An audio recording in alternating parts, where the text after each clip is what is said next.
RG Kar medical কলেজে অধ্যক্ষ Sandeep Ghosh mafia রাজ চালাতেন। এরই বিরুদ্ধে মুখ খোলায় তাকে বদলি করে দেওয়া হয়, এমনই চাঞ্চল্যকর মন্তব্য করে জানালেন বর্তমানে মুর্শিদাবাদ মেডিকেল কলেজের ডেপুটি সুপার আক্তার আলী। ঠিক কোন কোন দুর্নীতির সঙ্গে জড়িত ছিলেন এই সন্দীপ ঘোষ, কি বলছেন মুর্শিদাবাদ মেডিকেল কলেজের ডেপুটি সুপার, আসুন শুনে নেওয়া যাক।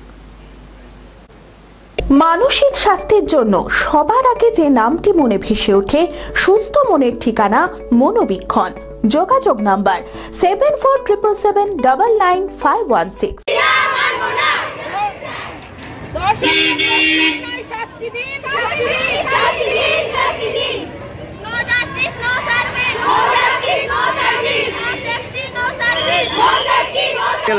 আরজিকর মেডিকেল কলেজের ঘটনার প্রতিবাদে উত্তাল গোটা রাজ্য। সারা রাজ্যের পাশাপাশি মুর্শিদাবাদ মেডিকেল কলেজের জুনিয়র চিকিৎসকদের কর্মবিরতি মঙ্গলবারেও অব্যাহত রয়েছে। আর এরই মাঝে আরজিকর মেডিকেল কলেজের অধ্যক্ষ সন্দীপ ঘোষের বিরুদ্ধে চাঞ্চল্যকর অভিযোগ তুললেন বর্তমান মুর্শিদাবাদ মেডিকেল কলেজের deputy super Akhtar Ali. RG Kar medical কলেজের অধ্যক্ষ সন্দীপ ঘোষ মাফিয়া রাজ চালাতেন, সরাসরি এমনই অভিযোগ করছেন তিনি অভিযোগ করেন বিভিন্ন ধরনের দুর্নীতির কাজের সঙ্গে যুক্ত ছিলেন সন্দীপ ঘোষ। বেনিয়মের কাজে তাদেরকে দিয়ে জোর করে সই করতে বলতেন, আর সেই কাজ তিনি না করায় এবং এর বিরুদ্ধে মুখ খোলায় তাকে বদলি করে দেওয়া হয় বলে অভিযোগ। তার আরও অভিযোগ, বিভিন্ন টেন্ডারে দুর্নীতি, ছাত্রদের কাছে টাকা তোলা সহ একাধিক অভিযোগ রয়েছে এই সন্দীপ ঘোষের বিরুদ্ধে। শুধু তাকে নয়, আরও বেশ কয়েকজন কর্মচারী ও চিকিৎসককে বদলি করে দেওয়া হয় আরজিকর মেডিকেল থেকে। তার অভিযোগ, স্বাস্থ্য দপ্তরের অনেক আধিকারিকরা সন্দীপ ঘোষের ঘরে এসে চিকিৎসকদের বদলি করার তালিকা তৈরি করত। সন্দীপ ঘোষের মাথায় কারোর বড় হাত রয়েছে বলেই মনে করছেন বর্তমান মুর্শিদাবাদ মেডিকেল কলেজের ডেপুটি সুপার আক্তার আলী। কিন্তু মানে আরজিকরে একটা উনি মাফিয়া, মেডিকেল মাফিয়া রাজ চালান। সমস্ত ট্রান্সফার লিস্ট সব আরজিকরে হয়, প্রমোশনের লিস্ট আরজিকরে হয়, অন্য জায়গায় অন্য মেডিকেল কলেজের লিস্ট আরজিকরে কেন হবে? আমি নিজে দেখেছি, ওখানে তখন ডিডিএমই ছিলেন ডক্টর তনুশ্রী মণ্ডল, উনি সন্ধ্যাবেলা আসতেন এবং এই রকম কোনো প্রিন্সিপালের আমি দেখিনি কি ভেতর থেকে দরজা বন্ধ হতো, ভেতরে 5জন 6জন থাকতো, ওরা বসে লিস্ট করতো এবং ভেতর থেকে দরজা বন্ধ। আমার জীবনে কোনো অ্যাডমিনিস্ট্রেটরে আমি ঘর এরকম দেখিনি। উনি ডে 1 থেকেই যখন এলেন, তারপরে ওনার কারাপশন, ওরা টাকা পয়সা খাওয়া খাবে, সব ভেন্ডার এসে বলছে 25% চাইছে, 20% চাইছে, এরকম আমরা তো আর আরজিকরে কাজ করতে পারবো না। কিন্তু যাই হোক, সেটা ইগনোর আমি করে গেছি আমি ডেপুটি সুপার। এবার কিছু না, আনজাস্টিফাই নোটশিট যেগুলোতে কোনো খরচা হয়নি, কিছুই হয়নি। আমি দেখলাম একটা ওয়াটার পিউরিফায়ার 46,000 টাকা। তা আমি বললাম 46,000 টাকা ওয়াটার পিউরিফায়ার? আমি বললাম আমি এই নোটশিটে সই করবো না, তার কারণ স্টোরে যাওয়ার আগে আমার সই হতো। তারপরে এমএসবিপিকে ডেকে চমকানো যেরকম, ঠিক আছে আমি চলে এলাম। কিন্তু বরাবরই তখন হয়ে গেল যখন হঠাৎ এসে একজন আমাকে পুলিশেরই লোক বলে কি বায়োমেডিক্যাল ওয়েস্ট, যে ইউজ বায়োমেডিক্যাল ওয়েস্ট, এটা কিন্তু মাঝরাত্রিরে বেরিয়ে যাচ্ছে। তারপরে যারা ওয়েস্ট ইমপ্লিমেন্টিং এজেন্সি, তারা মানে একটা চিঠি লিখলো কি আমরা যেই পরিমাণের ওয়েস্ট জেনারেট হওয়ার কথা সেটা পাচ্ছি না। তা আমি তখনকার আরকেএস চেয়ারম্যানকে যখন আমি জিনিসটা জানলাম, তখন জানালাম, তো উনি একটা তদন্ত কমিটি করলেন, সেখানে আমাকে কনভেনার করলেন এবং আরও 2জন মেম্বার ছিলেন। ইনকোয়ারি করে আমার তো মানে মাথা কাজ করছিল না কি এই জিনিস হতে পারে।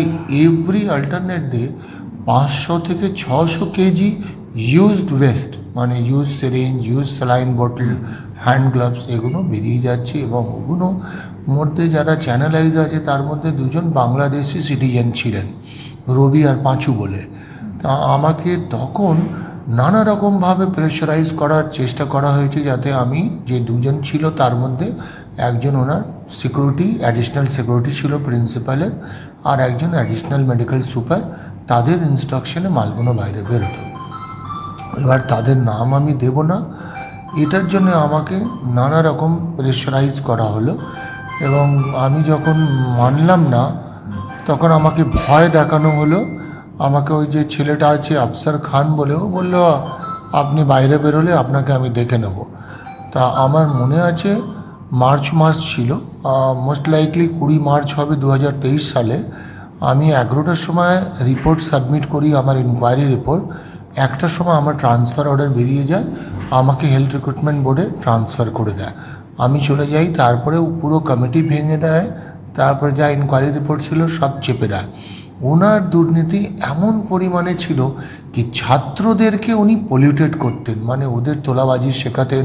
ওনার কিছু প্রিয় ছাত্র ছিল, তাদের দিয়ে বিভিন্ন রকম টাকা পয়সা করানো, পড়ুয়াদের ফেল করানো, ফেল করিয়ে যারা ছেলেরা আছে, যারা বড় ঘরের ছেলে, তাদের কাছ থেকে পয়সা নেওয়া, হাউস স্টাফশিপের জন্যে পয়সা দেওয়া, মানে টাকার একটা না খেলা সব জায়গা। মানে আর এবার উনি কী করতেন, নিজে শাসন করার জন্যে ছাত্রদেরকে পলিউটেড করতেন, ওদের মুখে টাকা লাগাতেন, 40-50 লাখ টাকা কালেক্ট করে ওদেরকে দিয়ে দিতেন। বিভিন্ন ভেন্ডার যারা সাপ্লায়ার, তাদের কাছ থেকে ফোর্সফুলি টাকা উনি কালেক্ট করতেন। টাকা না দিলে কাজ করতে পারবেন না। আরজি করে কাজ করা মানে আপনাকে 20% আগে দিতে হবে, ক্যাশে দিতে হবে। সেটা ওনার বিসিরার ওখানে একটা পুরানো বাড়ি আছে, ওখানে গিয়ে ওরা খামে করে পৌঁছে দিতেন। আর উনি আইডিবিজির ওই বেলেঘাটার কোনো লেক আছে, ওই লেকের কাছে ইভিনিং ওয়াক করতেন, একটা প্যাকেটে ইভিনিং ওয়াক করার সময় লোকের কাছ থেকে টাকা নিতেন। এবার মাঝে মাঝে ছেলেদের এই শাসনটা করার জন্যে এদের মধ্যে এদেরকে পলিউটেড করতেন, টাকার নেশা। এবার গেস্ট হাউসে মাঝে মাঝে ওদের মদের আসর বসতো। রিলায়েন্স ডিজিটাল টেকনোলজির সাথে সম্পর্ক করো। লেটেস্ট টেকনোলজির ইলেকট্রনিক্স সম্ভার বহরমপুর রিলায়েন্স ডিজিটালে।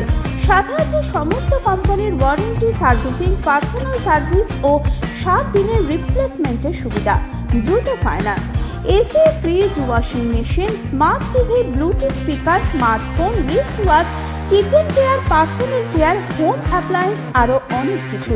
বিভিন্ন স্কিম ও ডিসকাউন্টের জন্য আজই আসুন বহরমপুর রিলায়েন্স ডিজিটালে, লালদিঘি, বহরমপুর, মুর্শিদাবাদ।